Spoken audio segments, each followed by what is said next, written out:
கொடுத்துடலான்னா நீ 6 லட்சம் இப்ப 1.5 கோடி பேர் இங்க வந்திருக்கான் வட இந்தியன், அவனுக்கெல்லாம் நீ வாக்குரிமை கொடுத்துருவ. பீகார்ல வெளியேறினாலும் 60-70 லட்சம் பேர் எல்லாம் இங்க இருக்கான். அவனுக்கு கொடுத்துட்டீங்கன்னா இது இன்னொரு இந்தி பேசுற மாநிலமா மாறும். இப்ப எங்கள்ல 1.5 கோடி நாங்க கவுண்டர்கள் இருந்தா மொத்த கவுண்டனும் ஒன்னா இல்ல. நாங்க 2 கோடி படையாட்சி இருந்தா மொத்த படையாட்சியும் ஒன்னா இல்ல. 1.5 கோடி தேவர் முக்குளத்தோர் இருந்தா நாங்க ஒன்னா இல்ல. நல்லா கவனிங்க, அவன் ஒரே மொழியில ஒன்னா நின்றுவான், இந்தின்னு ஒன்னா நின்றுவான். அவ்வளவும் பிஜேபி ஓட்டர்ஸ். உங்களுக்கு சத்தியம் பண்ணி அண்ணன் சொல்றேன், காங்கிரஸ் ஓட்டர்ஸ் கூட கிடையாது.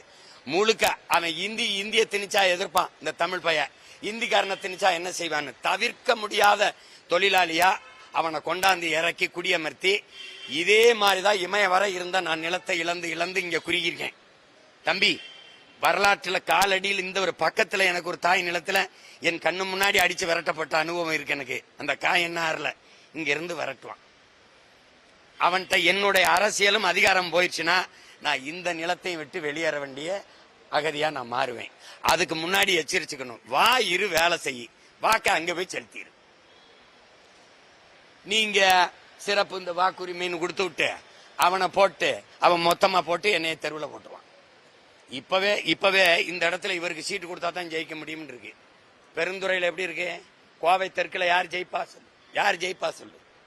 அம்மா வானதி ஜெயிச்ச 20,000 ஓட்டு இருக்குல்ல, யாரோ